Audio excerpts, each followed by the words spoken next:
In this video we are taking our first look at the Brooks Glycerin number 20.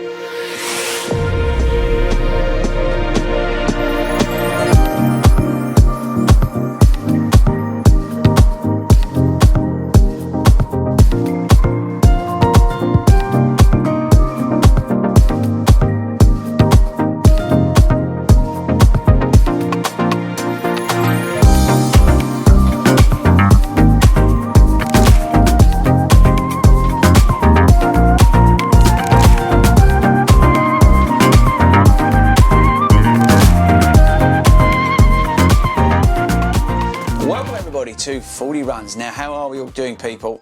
Let me know in the comments. And are you one of the 6 billion people that buy Brooks running shoes? I don't know if that's true or not, but everybody seems to go and buy Brooks running shoes, whether it be their first time into a running store and they get given a pair of Brooks, or somebody's just like Wilco who's just keep buying them and buying them and buying them. Let me know in the comments. Is that you? So we've got the sort of mainstay daily trainer long run shoe, the Brooks Glycerin number 20 on the channel today. Now, I am denied about getting this, but because I've been giving Brooks a bit of a hard time, I thought I'd get this, and I purchased this with my own money. But I thought I'd get this on the channel to see, because they've updated the midsole, to see if Brooks are going in the right direction.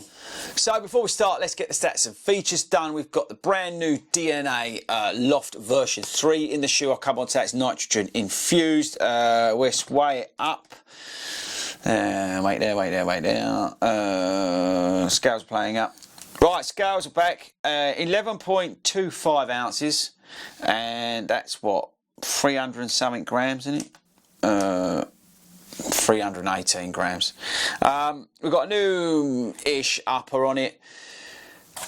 Outsole's pretty much the same thing. I mean, the camera's focusing that, probably not.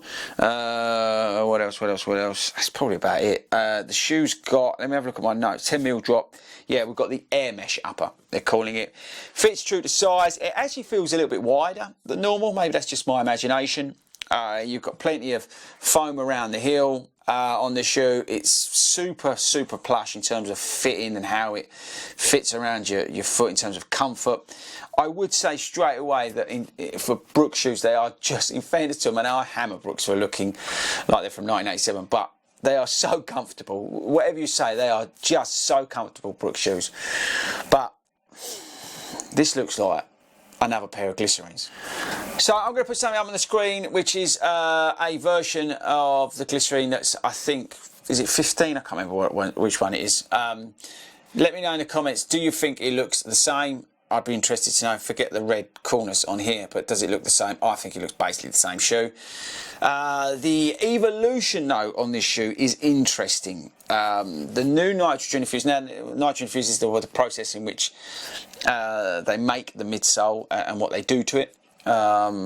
They've taken elements of what they've done on the Hyperion Tempo, the DNA Flash, and they've put that into the DNA Loft. That's basically it. So they've created a much more responsive ride for this Glycerin, which I think is a big addition to the shoe, because the older versions were, with that DNA Loft, a little bit dead underfoot. And got to give them kudos, because the ride has definitely improved over a previous version, so well done Brooks for doing that. The only sort of, what's the best way to say this without being really harsh on Brooks, it's just boring. Now, I'm not going to go on a rant and rave here, because that's unfair, because this shoe is not a bad shoe. In fact, this shoe is very good at being a Brooks Glycerin, right? And the addition of the midsole compound, the DNA Loft version 3, is very good. They've improved it. They're trying to take the shoe forward. But I do think that it still looks like a brick, feels like a brick, and okay, it's a springier brick, but it's just a lot of shoe.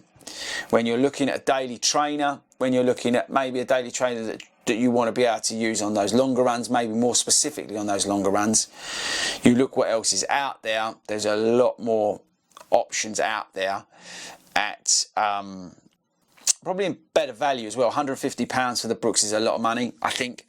Brooks usually are relatively well priced, but £150 for this shoe seems quite a lot at the moment. I straight away struggle to choose this shoe over the New Balance 1080 version 12. I think even though the Hyperknit upper on that shoe is warm, and the upper on the Air Mesh upper on the new version is an improvement, I still reach for the New Balance 1080 version 12 versus this shoe. Now, this is a first impressions. We will go back out there and we'll put some more miles into it. So I'm just trying to be kind to the shoe. But yeah, we'll put some more miles through the shoe and we'll come back and do a performance review on it. But I'm really struggling with Brooks still. I had high hopes that this would be lighter than it is. Whatever I said it was, 11 point something ounces for a daily trainer is a lot. I know the Glide Y3, for example, is going to lose, they reckon, about an ounce in weight, which is great news. So I don't know why you would want, well, I know why you'd buy it, because that's all you know, right? This is the problem with Brooks. People just stick to Brooks and keep buying Brooks because they know it works for them. But believe me, people, there is better out there. The New Balance 1080 version 12, for example, is probably just as heavy as the Brooks, but there's just something more lively about it, more runnable in it. It just feels more alive underfoot versus this Brooks Glycerin 20. It's so frustrating. So yeah, look, let's conclude the video. This is initial impressions, right? The shoe is a good update to the Brooks Glycerin series. The DNA Loft version 3 is definitely a better compound. It definitely brings the shoe to life versus previous versions. The new Air Mesh upper is breathable. It fits true to size. It's got a great outsole and probably built to last 300, 400 plus miles. Okay, so, you know, fair play to Brooks. They've done exactly what you'd want from Brooks, which is send the shoe through an evolution to the next phase, but prove it along the way. They've not ruined it, okay? But I just still go back to my point. Firstly, I think it looks still something from the 80s. There's no difference here in terms of how it looks versus the previous version. You may like the look of this shoe, right? Okay, so again, it's all opinion. But I would just reach for a different shoe. I would rather go, I'd go for the Puma Velocity Nitro 2. It's £100 and it just feels just as good on a longer mile run than the Brooks. There's just no reason, unless you're just a massive fan of Brooks, to deliberately go and pick that shoe straight out of the box. If you had them on the shelf, there is other shoes out there. 1080 version 12. I've mentioned it. The Puma, the Nimbus, the new Nimbus from Asics, and that is still a traditional shoe. I feel has come to life with the new foam that they put in. That is a better alternative than the Glycerin 20. It'd be interesting to see what Saucony do with the Triumph as well, and the Shift. You know, why not get the Shift from Saucony, the Endorphin Shift? Yeah, I don't know. I know it's only an initial initial video, but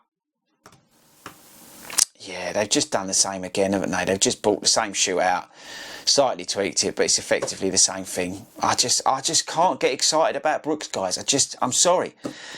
But Brooks, please, come with something awesome.